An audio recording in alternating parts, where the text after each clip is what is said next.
হুগলির চুঁচুড়ায় সাংগীতিক পরিবেশে জন্ম বনশ্রীর। বাবা শৈলেন্দ্রনাথ রায় ছিলেন শাস্ত্রীয় সঙ্গীত শিল্পী। তাঁর কাছেই শৈশবে প্রথম তালিম। পরে প্রশিক্ষণ নেন রাজেন বন্দ্যোপাধ্যায়, সুধীন দাশগুপ্ত, প্রবীর মজুমদার, সাগির উদ্দিন খান, সন্তোষ সেনগুপ্ত প্রমুখের কাছে। আকাশবাণী ও দূরদর্শনের দীর্ঘদিনের শিল্পী বনশ্রী HMV-তে অজস্র গান রেকর্ড করেছেন।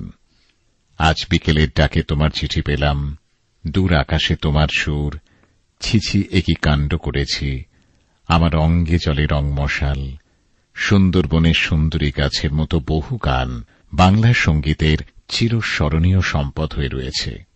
আকাশবাণীর সংবাদ বিভাগকে এক সাক্ষাৎকারে শিল্পী শুনিয়েছিলেন সেই সোনালী দিনগুলির কথা। তারই অংশবিশেষ। তখন সত্যি কথা দুখানা করে গান হতো, সুরকার, গীতিকার, শিল্পী আমরা সবাই মিলে। আমি যেহেতু একটু বড় কোম্পানি থেকে গান করেছি, সেখানে সবাই গিয়ে বসতেন এবং তাদের কাছ থেকে মতামত নিত যে আপনি কার গান করতে চান।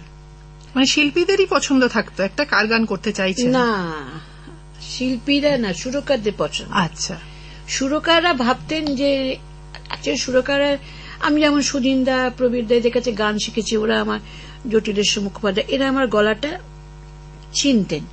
কোন গান মানাবে কোন গান মানাবে না সেটা ওনারা ভীষণভাবে বিচার করতেন। ওইটা বারবার এই কথাটাই বলবো যে ওই সময় ওনারাই বিচার করতেন যে এই শিল্পী, যেমন আমার গান সুধীনদাও করেছেন, জটিলেশ্বর মুখোপাধ্যায় করেছেন, আবার প্রবীর মজুমদারও করেছেন। সেই সময় গান বসে ওনারা শোনাতেন।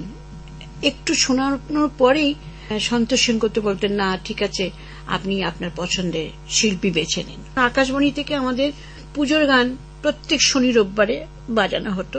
সেটার উপরে ভীষণভাবে আমরা কান দিয়ে শুনতাম যে আচ্ছা হেমন্তদা কিরম আর গান কিরম গাইছেন, কিরম গান হলো গাইছেন বলবো না, মান্নাদা, শ্যামলদা, প্রতিমাদি, আরতিদি, নির্মলাদি, আমারও গান, তারপরে তোমার উৎপলা সেন, বোম্বে লতাজি, আশাজি, মৃণাল চক্রবর্তী, এদের গানগুলো তখন ওই সময় খুব লেগেছিল। তখন পুজোর গান আমরা শোনার জন্য একটা পূজার ডালি বেরোতো, তাতে গানও থাকতো আর শিল্পীর ছবি থাকতো এবং সেটা খুব বিক্রি হতো।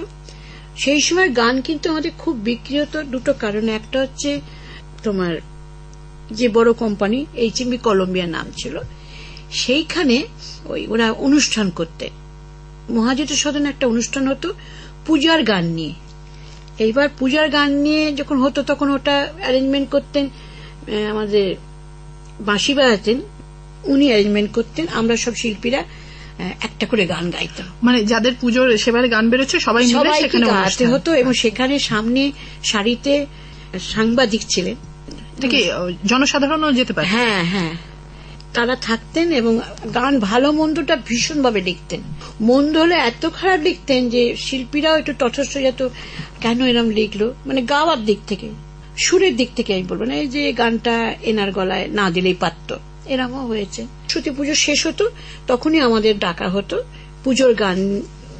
আমাদের জিজ্ঞেসও করতো তুমি কার সুরে গান করতে চাও। তা আমি যেহেতু সুধীনদার ছাত্রী, আমার কিছু কিছু গান পছন্দ হতো, বলতাম। সেটা আবার সুধীনদাকে যখন বলতাম যে আপনি আমার গান করুন, তখন উনি আমাকে একটা গান দিয়েছে, আমি তোমায় শোনাই। এটা সালটা তোমার বলে দিচ্ছি, এই 79 কি 70 এরম হবে, আমি সালটা বলতে পারছি না। হীরা ফেলে কাঁচ, আগুন ফেলে আজ, বাঁচতে যদি চাস রে তবে প্রাণটা ফেলে বাঁচ। হীরা ফেলে কাঁচ, আগুন ফেলে আজ, বাঁচতে যদি চাস রে তবে প্রাণটা ফেলে বাঁচ। যেহেতু শিখেছি, যেহেতু আমি ওনাকে এটা বলাতে উনি বললেন যে তোমাকে দেবো এই গানটা। এমন সময় ছিল যে এক পিঠে প্রবীরদা, এক পিঠে জটিলেশ্বর মুখোপাধ্যায়। তো প্রবীরদার গানটা আমি 2 লাইন গাইছি, জটিলেশ্বর মুখোপাধ্যায় গানটা 2 লাইন গাইছি। আমার অঙ্গে জলে রং মশাল, আমার অঙ্গে জলে রং মশাল, আহা কি রঙ্গ পড়ে পতঙ্গ, বুকে অনঙ্গ নৃত্যে মাতাল। আমার অঙ্গে জলে রং মশাল, আমার অঙ্গে জলে রং মশাল, জটিলদা নিজে লেখে, নিজে সুর করেন, নিজে গান, কিন্তু অ্যারেঞ্জমেন্টটা করেন না।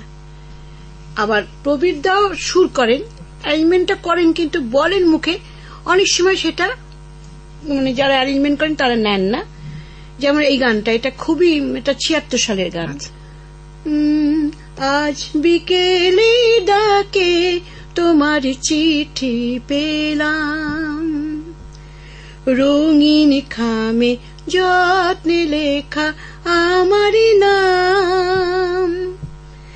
আজ বিকেলে ডাকে তোমার চিঠি পেলাম। ভালোবাসার এই যে ছোট্ট পাখি, আনন্দ বয়ে খুশির রাঙা রাখি, আমার মনি বন্ধে বেঁধে তাকে সুখের গানে আপনাকে আজ ভাসিয়ে দিলাম। আজ বিকেল